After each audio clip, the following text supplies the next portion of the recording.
Tonight at 10, Theresa May prepares to spell out her ambitions for Britain's departure from the European Union. On the eve of her long-awaited speech, we'll be reporting on the likely shape of the Prime Minister's strategy. And there's already an offer of help from Donald Trump. He tells journalists he'll work on an early trade deal with Britain. Obama said they'll go to the back of the line, meaning if it does happen, and then he had to retract. That was a bad statement. And now we're at the front of the queue. I think you're doing great.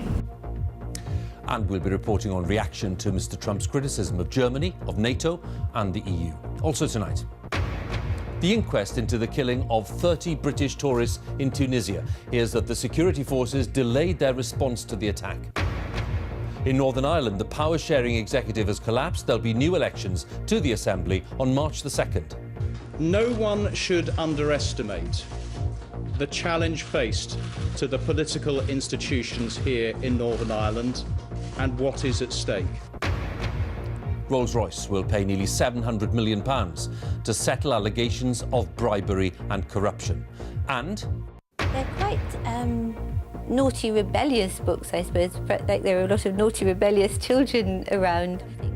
Tributes to the children's author and illustrator Babette Cole, who's died at the age of 67. Here, taking a stand over budget cuts by standing down. The leading councillors saying austerity's gone too far and knocked down by a driver texting at the wheel. A family's outrage as Lee Martin's killer appeals his sentence.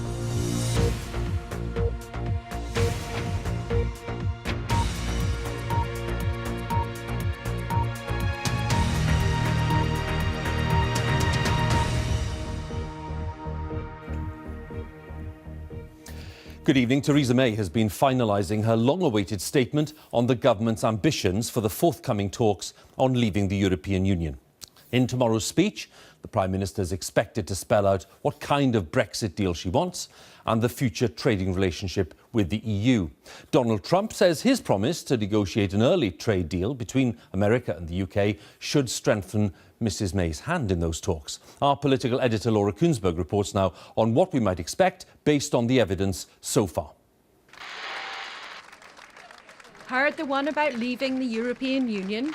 Brexit means Brexit.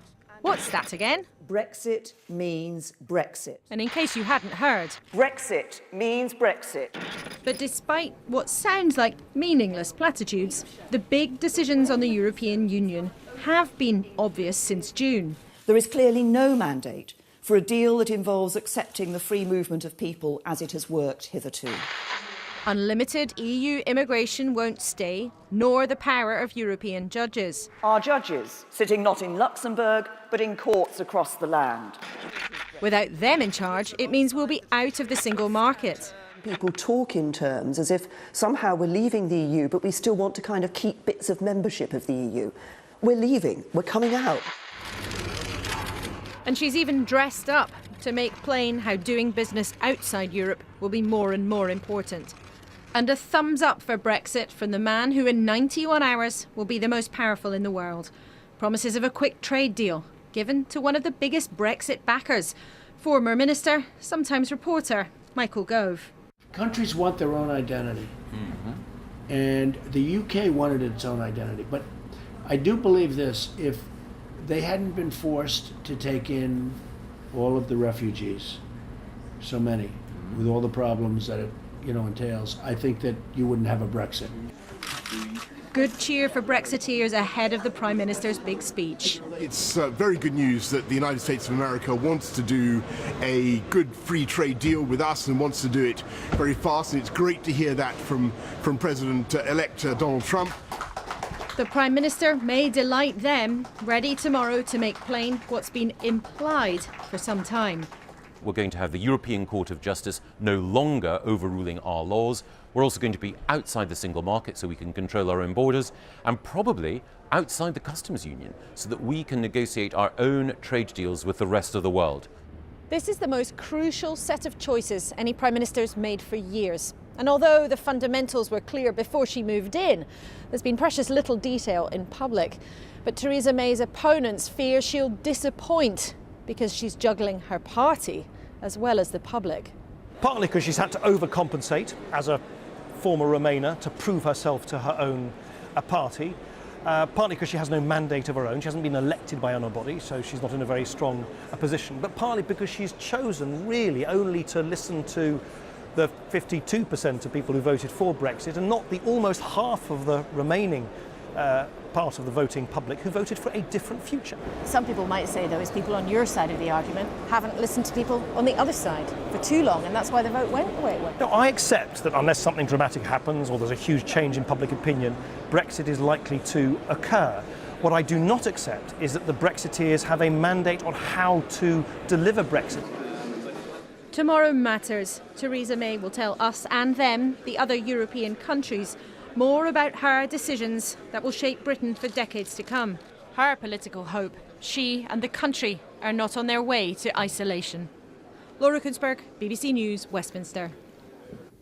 Well, let's look ahead a little more to tomorrow's speech. Our business editor, Simon Jack, is in Davos in Switzerland, where the World Economic Forum is taking place this week. Our deputy political editor, John Pienaar, is in Downing Street. We'll come to John in a moment. Simon, to you, what are business leaders there saying about their hopes, their ambitions, indeed maybe their fears ahead of tomorrow's speech?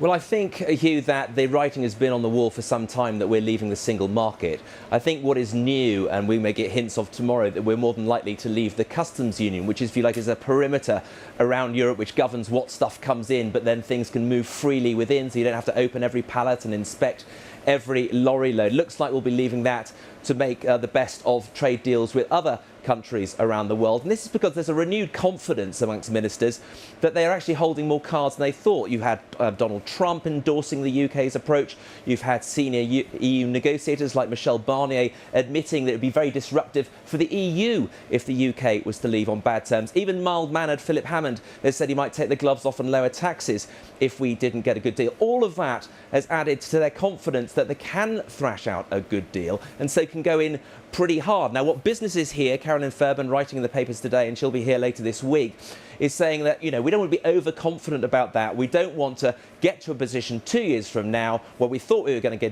get a good deal, did not in fact get one, and fall onto WTO regulations, which mean tariffs galore, and businesses worry could damage trade. Simon, many thanks there at Davos. Let's go to Downing Street, and John is there for us. John, I said this speech was long awaited. How much detail are we likely to get, do you think? Well, Theresa May here is being egged on by a chorus of enthusiastic Brexiteers in her party, in the press, some in her cabinet, to make and promise as clean a break as one can imagine from all EU obligations and ties. But Theresa May is above all else a pragmatist. She hasn't played her cards as closely as she has so far to tip them now. And she's not ideologically seen by senior colleagues in Whitehall and Westminster as an ideologically committed hard Brexiteer, so-called. What she will be perfectly clear on is that she'll drive as hard a bargain as she has to achieve laws made here in Britain by British lawmakers and enforced by British judges and within borders managed by an immigration policy made in Britain. There is expected to be maybe a dozen points she'll touch on for the coming negotiations in the weeks ahead. Will that satisfy the clamour for more clarity? Not much chance of that. Will it give us a clear idea of where we'll end up? Even less chance, because that'll be up to long negotiations in many months ahead, and she, nor does anyone else, really know the detail of that right now. John Pienaar in Downing Street and Simon Jack in Davos, thank you both very much. Well, let's stay with this because some of Europe's political leaders have hit back at Donald Trump after he accused Chancellor Merkel of making a catastrophic decision to accept hundreds of thousands of migrants, people he called illegals. He also threatened high tariffs on German car imports. Mrs. Merkel responded by saying that Europe would continue to fight for its own identity, and President Hollande of France said that Europe did not need any outside advice. Our diplomatic correspondent James Robbins has more details. They've rehearsed the inauguration in Washington with a stand-in for President Trump, but no one knows quite what to expect at Friday's ceremony, still less what his first 100 days could bring. The president-elect continues to amaze, now accusing Germany's Chancellor Merkel, more than 11 years in office, of a very catastrophic mistake with her open doors approach to migrants. I think it's not good. I think it was a big mistake for Germany. Germany's Chancellor did not return fire, except to argue that genuine refugees cannot be sacrificed in the fight against terrorism. I would separate this from the task of helping refugees. The majority of refugees have left Syria because of their oppression by Assad. And here's the latest Trump on President Putin. We can make good deals with Russia, he says. One good deal could involve reducing both sides' nuclear arsenals, but at what cost? Some fear Mr. Trump easing sanctions against Russia. There's talk of an early summit in Iceland's capital, echoing the famous Reykjavik encounter between Reagan and Gorbachev 30 years ago. That summit may have failed, but it did open the way for eventual arms reduction.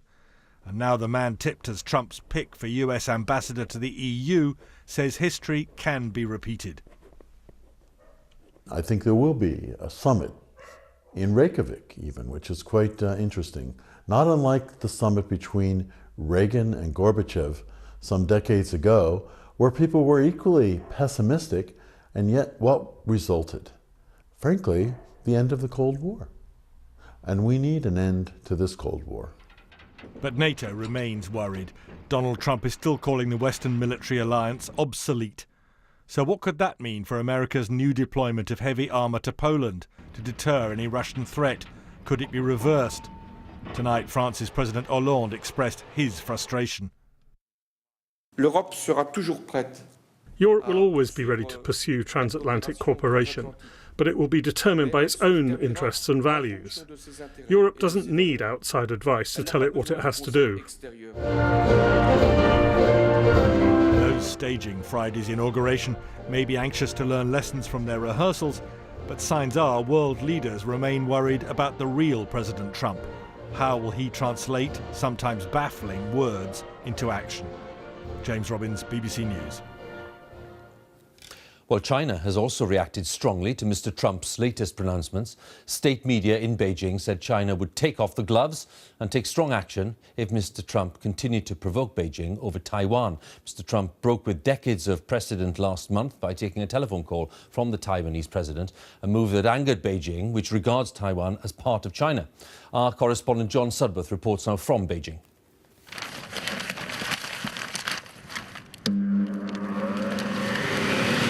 Not everyone in China is taking Donald Trump too seriously. His inauguration this week comes just ahead of the Chinese New Year of the Rooster. And this factory is making, well, giant Trump look-alike chicken balloons. The orders are flowing in. We can barely cope, the boss tells me. But increasingly, Mr. Trump is becoming a target of anger rather than a figure of fun. Mock-ups of Taiwanese ships provide shooting practice at this Chinese military museum just across the Taiwan Strait. While US presidents have long avoided challenging Beijing's claim to sovereignty, the so-called One China policy, Mr. Trump says he might. China's military, especially our Navy, is growing stronger. We don't fear US provocation, this man tells me. We want peace, but if they cross our red line, we have to take measures, this woman agrees. Last week, in a move seen by some as intended to make that very point, China sent its aircraft carrier through the Taiwan Strait. And China's Communist Party-run newspapers have issued a stark warning, telling Mr. Trump that if he changes US policy, Beijing will have no choice but to take off the gloves, and that China will mercilessly combat those who advocate Taiwan's independence. These Chinese workers make luxury marble products for the US market. For them, the biggest fear is not rising military tension, but a trade war. Their American boss believes Mr. Trump's threatened tariffs will do nothing to change the basic market reality. Hiring one worker in the States, I could hire 5 to 6 in China. So moving our business to the States would hinge into our margins, which then would reflect on consumer pricing. And it'd be very difficult to run a business that way. The world's about to find out whether one of the most vital and complex bilateral relationships is to undergo a profound change. Before his election, China could simply dismiss Donald Trump's rhetoric as the overinflated bluster of the campaign trail. Not anymore. And China's making it increasingly clear that while it has a lot to lose, so too does America and the wider world. John Sudworth, BBC News, Beijing. So with all of that going on, let's go live to Washington and talk to John Sopel, our North America editor. John, this latest interview, what does it tell us, do you think, about Mr. Trump's likely approach to foreign policy? Well, I think, Hugh, it tells us that there isn't an overarching philosophy. You know, in the Bush-Blair era, we had liberal interventionism. Some people have chosen to portray Donald Trump as an isolationist. I don't think that's right. I think with everything with Donald Trump, you have to view him through the prism as a businessman and a deal maker. If you look at the transcript of the interview he gave, it's peppered with remarks about, we're going to do a deal with this one, we're going to do a deal with that one. He talks about his cabinet choices. What makes them good? They're good deal makers. So he wants to do a deal with Britain on trade. He wants to do a deal with NATO on getting NATO countries to spend more. He wants to do deals with China, deals with Russia, deals in the Middle East. And that is the way he thinks. The worry of the diplomatic community in Washington is that if you do one deal, it has a consequence somewhere else. It's like three-dimensional chess. You can't move one piece without the other pieces on the board being effective. And there is a feeling that Donald Trump doesn't get that.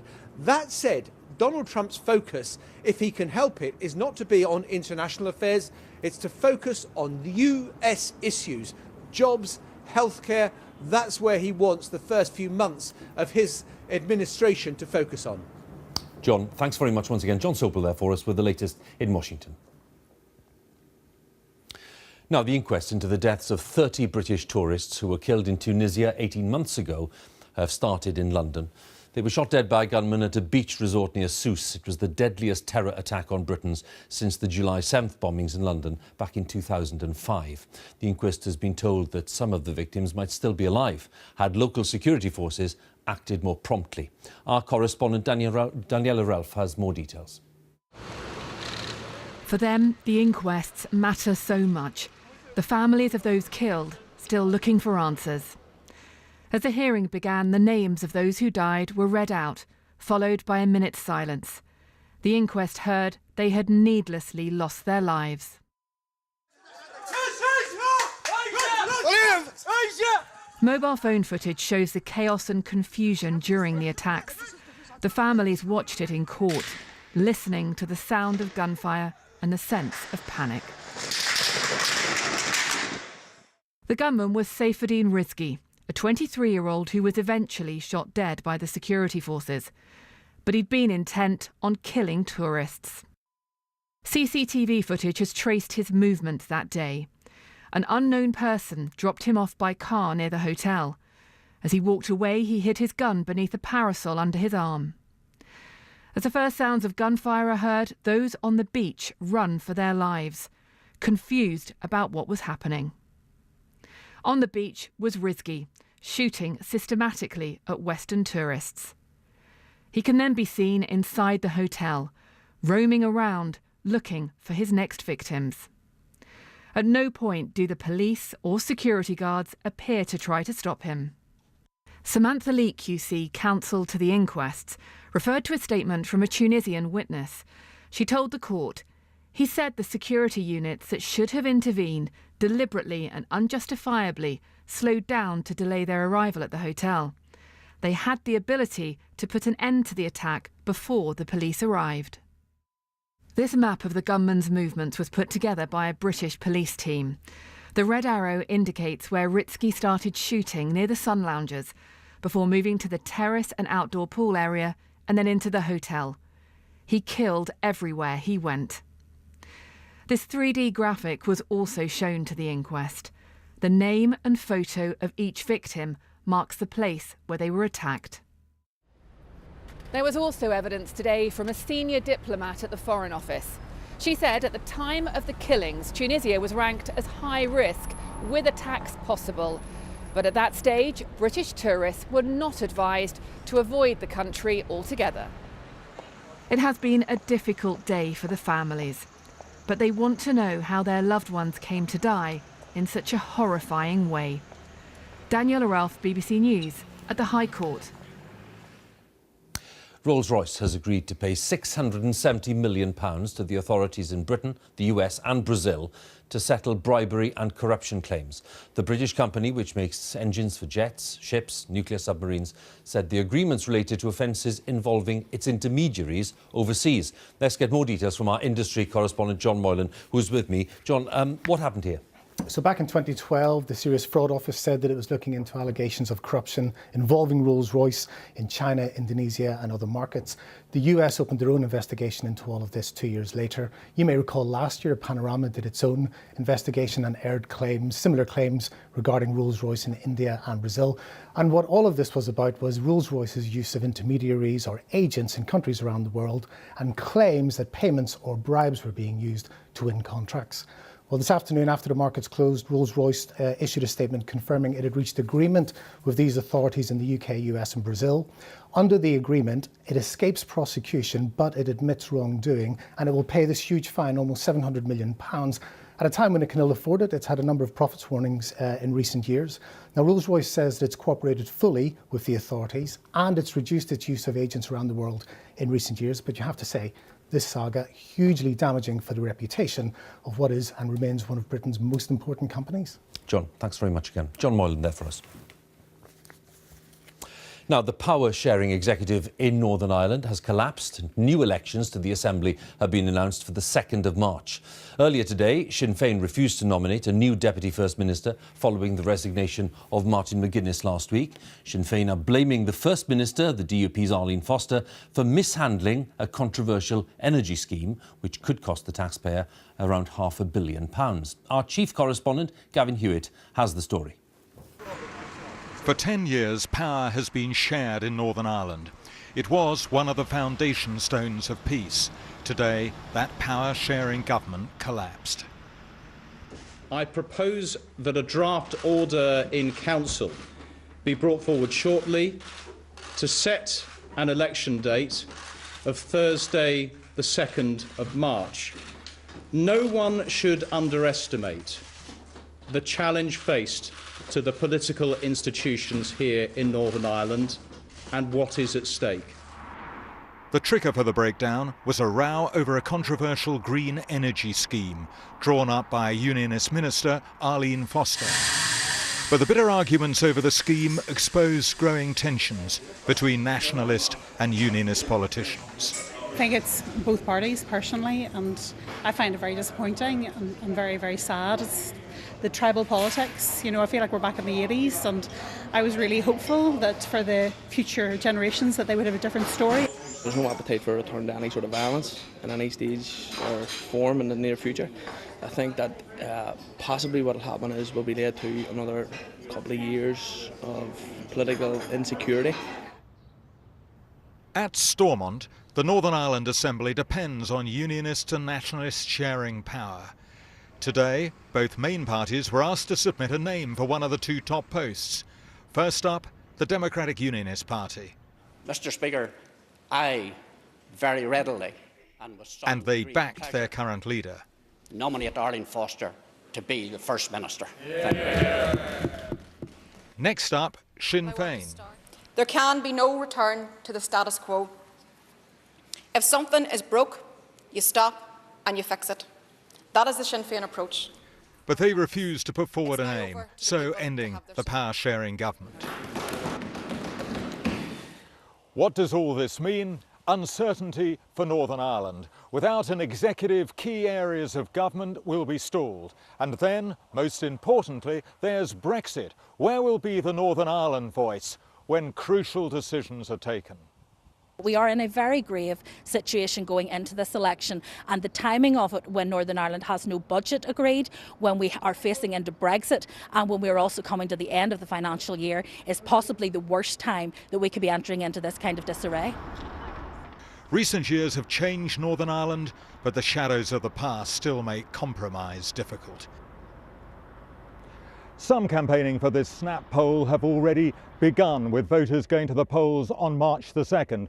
Then what will happen will be a period of negotiations, perhaps lasting 3 weeks, when they'll try and hammer out whether there is a basis for future power sharing. What happens if they can't reach an agreement? Then there could be further elections in the future, or there could be direct rule from Westminster. Tonight, there was a telephone call from Downing Street to the Irish Prime Minister expressing real concern that this election here could be divisive. Hugh. Gavin, many thanks once again. Gavin Hewitt, our chief correspondent there at Stormont. So let's have a brief look at some of the day's other news stories now. Reports from Turkey say the gunman suspected of killing 39 people at a nightclub in Istanbul on New Year's Day has been captured.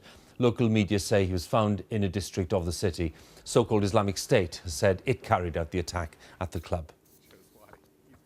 In his first major speech of the new year, the Bank of England Governor Mark Carney has warned families about spending on credit and ignoring the uncertainty related to Brexit. He said rising prices could hit spending power as the year goes on, leaving people with less money to pay off their debts. The former youth football coach Barry Bennell has pleaded not guilty to 8 charges of child abuse. The allegations all involve the boy under the age of 15 in the 1980s when Bennell worked at Crewe Alexandra. Police in South Yorkshire say they're treating the death of a 16-year-old girl in Rotherham as suspicious. Her body was found in an alleyway in the Dinnington area of the town this morning. Now, NHS doctors in England are warning that some patients face dangerous delays getting specialist treatment through their GPs. The British Medical Association says referral management centres create barriers and take decisions away from GPs. But supporters of the system say it's a good way to try to manage scarce resources. Our health editor, Hugh Pym, has more details. If a GP refers you for a hospital checkup or treatment, you might think it would happen automatically. But in some areas, the decision has to be vetted by another organisation, sometimes a private company, and that's the subject of a growing controversy. Tracy used to find everyday household chores a nightmare, in constant pain because of her varicose veins. I was in so much pain with my leg, 24 hours a day. I wasn't sleeping properly. I was struggling to get through my work. Her GP recommended an operation on the NHS, but this was barred by the referral centre, so she had to get it done privately. If a GP feels that a specialist needs to look at you, then the NHS should be supporting that, and they're not. Research by the BBC has revealed an increase in the use of these centres in England. There are about 13.5 million referrals for treatment by GPs every year. Last year, about 2 million were screened by referral management centres. More than 84,000 were rejected for clinical reasons or because of clerical errors. Really, it's a form of rationing. Now, that's not to say that we don't need to perhaps ration within the NHS, but I would rather it was done explicitly and that the public were involved rather than every purchasing authority making its own individual decisions and sometimes using private companies to do that. The logic of the system is that at a time of rising patient demand and stretched resources, local health commissioners have a mechanism for scrutinising decisions which could lead to expensive hospital treatment. Though they acknowledge that once you've taken on board the costs of the centres, there's no way yet of assessing whether they do provide value for money. Some local health bodies are limiting certain types of care. The referral centres are reinforcing those decisions. We don't want to squander any money. We have limited resources, so it's really important that resources we have, we spend most effectively and get the best value for our population. Best value for money or bad news for patients? That's the question. There's limited use of this system in Wales. It's not part of the health service in Scotland and Northern Ireland. In England, it's certainly generated a lively debate. Hugh Pym, BBC News. Well, tributes have been paid today to the children's author and illustrator Babette Cole, who's died at the age of 67. She created more than 70 picture books, including the bestseller Dr. Dog. She also worked on BBC children's programmes, including Bagpuss and Watch with Mother. Nick Hyam looks back at her life. There were only 2 things ever that I could do in my life. One was ride a horse, the other was tell a good tale. You could say she was eccentric. It ran in the family. On my mother's side, they were circus people and pirates, and on my father's side, they were painters. When she wasn't riding her horses or playing with her dogs, Babette Cole wrote and illustrated books that, like her, were funny and rather subversive. Princess Smartypants was her feminist take on stories about fairy tale princesses. Princes queue up to marry Smartypants, but when she kisses one, he turns into a toad. And they all have second thoughts. Many of her books were educational. Dr. Dog aimed to teach children about dirt and disease. Mummy Laid an Egg taught them about sex. Mummy Laid an Egg was a really sort of groundbreaking book because nobody had done a sex education book for children in that way, not turning it around. So it's actually the children that are teaching the parents, which is what made it so interesting and so acceptable. She produced books about slime and smells, about puberty, about coping with divorce, about handling troublesome family members. There were more than 70 titles in all. Children liked the whimsical pictures, they liked her often anarchic stories, and the way she saw the world from a child's point of view. But as she once said, she never really grew up herself. The tributes today to the children's author Babette Cole, who's died at the age of 67. Time for me to remind you that Newsnight's about to begin on BBC Two. Here's Evan. Tonight, we'll try to make sense of what we know of that big Brexit speech tomorrow. Closer to a full English than a continental Brexit, we think. We'll hear from Michael Gove and from Labour's Brexit Secretary, Keir Starmer, as well. Join me now on BBC Two. That's Newsnight with Evan. Here on BBC One, it's time for the news where you are. Have a good night.